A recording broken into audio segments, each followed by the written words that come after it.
Welcome, I'm Regid Ahmed with a summary of the BBC World News. The pharmaceutical company Pfizer says it is blocking the use of its drugs for lethal injections. The company says its products were meant to save lives and it strongly objects to their use in carrying out the death penalty. The move reportedly shuts off the last remaining source of execution drugs in the United States. Our correspondent David Willis explains more about Pfizer's latest comments.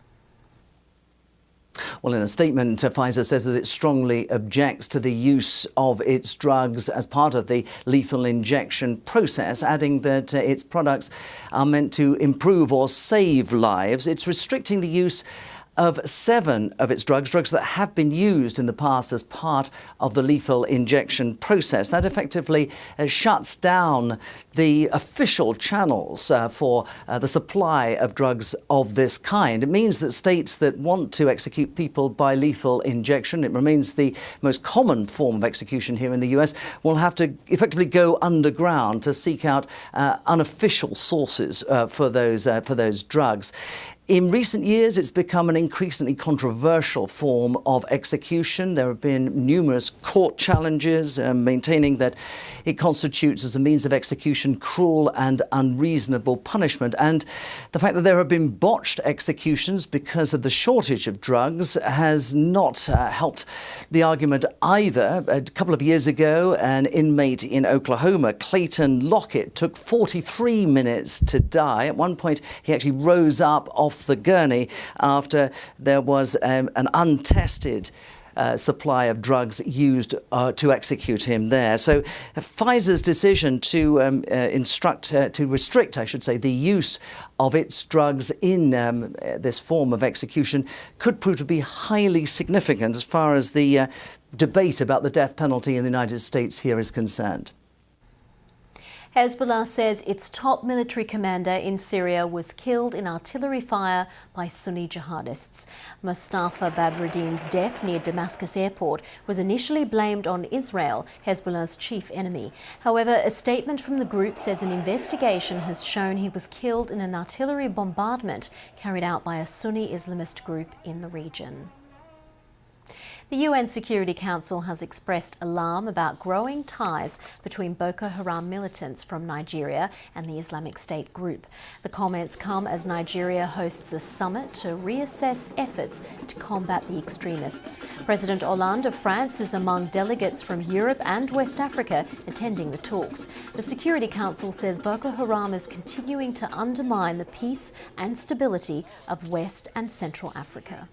What we've seen are reports of more cooperation between them. What we've seen is Boko Haram itself being more sophisticated in its messaging or propaganda, if you prefer, and that bears the hallmarks of Daesh, which is very, unfortunately, very sophisticated at doing that, and also reports of Boko Haram fighters in Libya with Daesh fighters. So these are all elements that suggest that there are more contacts and more cooperation.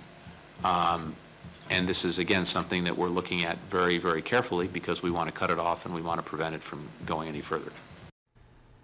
The former British Foreign Secretary and President of the International Rescue Committee, David Miliband, has called for all refugee camps to be closed. Speaking ahead of a planned humanitarian summit taking place at the end of the month, Mr. Miliband says refugees worldwide should be integrated into mainstream society instead.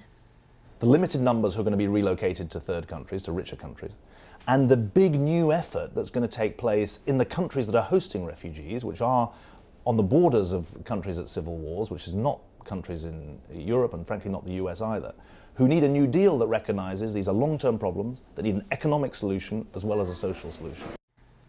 The former Argentine president, Cristina Fernández de Kirchner, has been indicted by a judge on fraud allegations. She's accused of manipulating the Argentine central bank in the final months of her presidency to shore up the country's peso.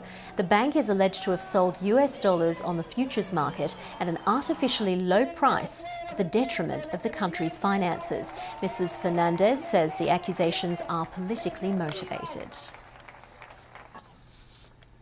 Donald Trump has denied rumours that he posed as his own publicist for decades.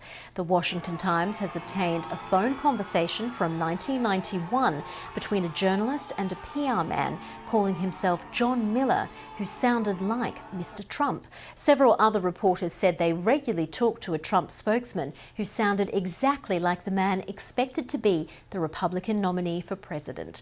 The US network NBC broadcast the recording.